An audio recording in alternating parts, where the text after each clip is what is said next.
Connor, before we wrap up here, the U.S. is planning another weapon sale. This one got to go to a different region of the world.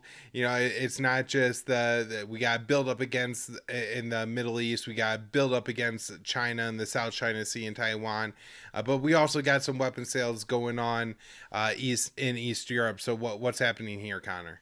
Right. So this is from Daniel Larison. He was commenting on a piece from Tom Cotton, the American senator, neoconservative spokesman, who is talking about, you covered on the most recent show the buildup in, the alleged Russian military buildup near Ukraine, which apparently is like 100 miles closer to Belarus than it is to Ukraine. It's halfway between Moscow and Minsk in a place called Yelnya, which is it's as Moon of Alabama says here. It's a regular Russian army training ground. The troops are said to be there. Let's see, what does he say? It's been all units of Russia's Western Military District. To see troops there, even in large formations, is normal. So, but the Americans are running with this, and of course, Tom Cotton is using as an excuse to sanction. He wants to sanction Nord Stream 2 again. He wants to send more missiles to Ukraine. I actually printed out his article is horrible, but there's a line in here that you'll get a kick out of just because it was written by Raytheon. He goes, first, increase and expedite shipments of lethal defensive weapons to Ukrainian allies. In 2015, I visited Ukrainian troops in Dnipro, not far from the Eastern Front. One officer pleaded for Javelin anti-tank missiles, observing that, quote, we don't need to destroy every Russian tank. We only need to destroy one Russian tank. The way he frames it is so, funhouse, mirror. It's ridiculous. He said basically Russia invaded Ukraine and killed 14,000 people. It's very similar to the way the Blob or the Hawks talk about Syria, where it's like Assad killed 500,000 people. That's all you need to know. And so he's saying we need to impose more sanctions, expel more Russian diplomats, pressure the Europeans. He wants to get France and Germany to engage in more economic warfare and threaten sanctions against the Russians. Which is interesting because, as James Carden wrote recently, that piece for Responsible Statecraft, where he talks about how Russia and Germany today, in our time, and actually even historically, in terms of the way they fit into sort of U.S. and NATO policy vis-a-vis Russia, have often been moderating influences, and that in recent times, America has been more inclined to back the sort of the Baltic states and Poland, who are much more hawkish on Russia.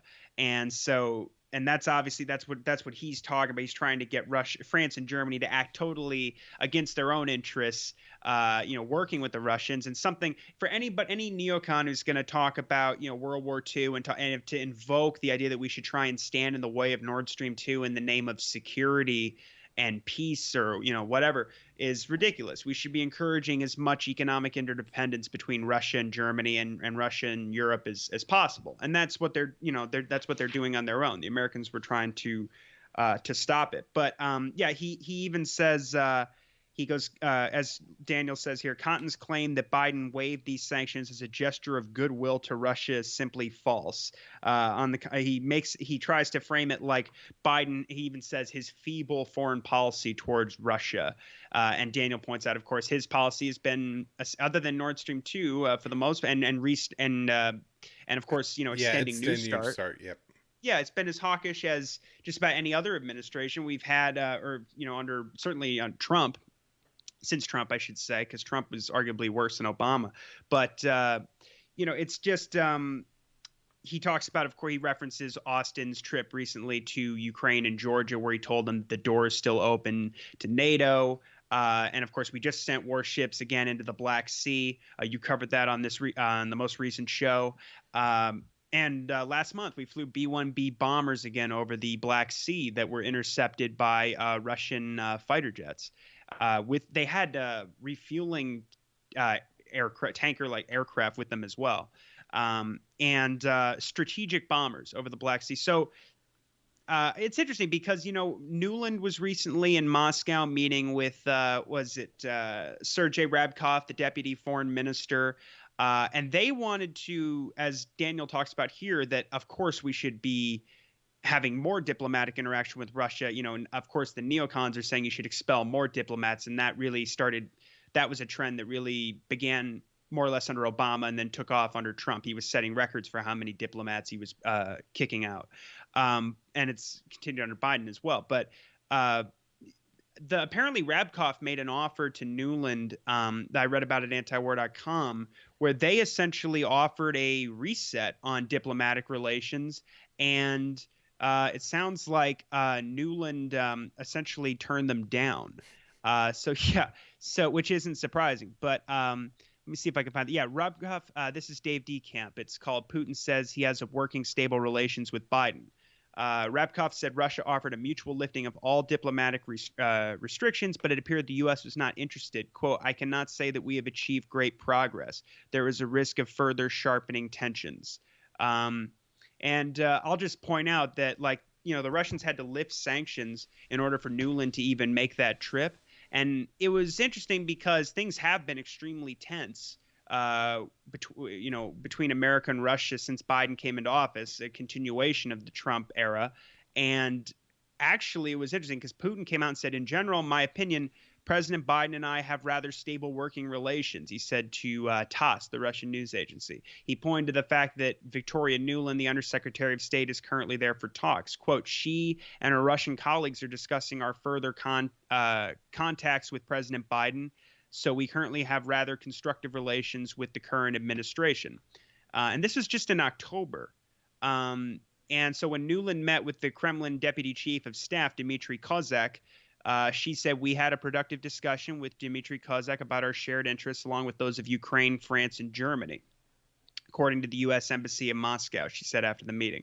So it's just interesting that as the last month closed out, we started seeing all these renewed aggressions and this, frankly, amateurish propaganda campaign in the media trying to, there's a Russia. Even Ukraine, as you pointed out, they denied this idea that there was a buildup, near their borders, which ordinarily Ukraine you'd think would jump all over that as an opportunity to get more money and arms and anything else. But no, Tom Cotton is demanding that, just, of course, it's like I was just listening to Scott Horton talk to James Bradley. And he said they referenced a Jack Keane interview on Fox News where he's hyping up he's going off about how big of a threat China is and how they're going to take over the planet. And we're headed for war. They're going to take Taiwan. And Bill Hemmer is kind of framing it like that. And he says, so what do we do, Jack Keane? And Jack Keane goes, we need to retool. The military needs to retool. So, of course, just more money, of course, is always the answer. These submarines and under the AUKUS deal with Australia, they're not even going to be ready for at least a couple decades. This is always the answer. And Tom Cotton's piece, if you read it, it's nauseating, but it's even amateurish from the perspective of a propagandist. Like I said, he blames everything on Russia, and he goes, they invaded. They occupied the Donbass and Lufthansk, or he says that Donetsk and Lufthansk, the Donbass region. He goes, they've occupied and they've seized Crimea after they invaded. And then a page later, or 2 pages later, he goes, we need, if Russia invades Ukraine, we need to get France and Germany behind us on more sanctions. And he goes, and they'll have to cut their relations with them because, and he starts saying that the Russians are going to try and cut off their heat since if they control more of their natural gas and all this stuff. So it's just the usual stuff. As Daniel says, Cotton's recommendations are exactly what you would expect. So I don't know if there's more arms shipments that are certainly he's proposing them. And I'm sure maybe we'll get another arms sale. The Biden administration has already moved hundreds of millions of dollars worth of weapons to Ukraine, including armed patrol boats and things like that. And of course, NATO has been increasing their activity drastically in the Black Sea this year. And we've seen, military exercises on Russia's border when they point and they go, Russia put 100,000 troops on its border near Ukraine. This was during the largest U.S. NATO-led NATO exercises almost entirely in Eastern Europe that were the largest exercises since the Cold War on Russia's borders, including was it Crystal Arrow or one of them? Our friend Pat McFarlane has a great piece about this called "The Danger of Great Power Competition with Russia and China," and he cites Rick Rozaroff in there, who's talking about when one of these exercises they had German Leopard tanks and I think U.S. Abrams tanks racing each other in Latvia, on Russia's borders. So it's just, the worst kind of provocations you can think of, and so I guess they're just going to continue this. But yeah, so we'll see if it's coming. Certainly, Tom Cotton is working very hard with his editorials in the Wall Street Journal to make sure that we do send more arms to Ukraine. Yeah. Well, I expect more to come on, this issue and others. I saw this week there's a huge issue they're trying to make out of some migrants traveling through Belarus into the European Union. And it's the most baffling thing.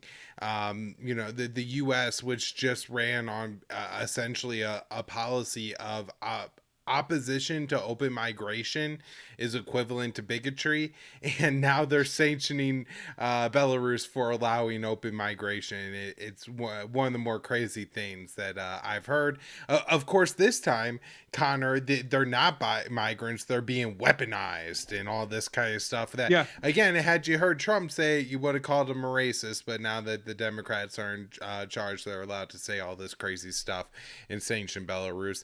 Anyway.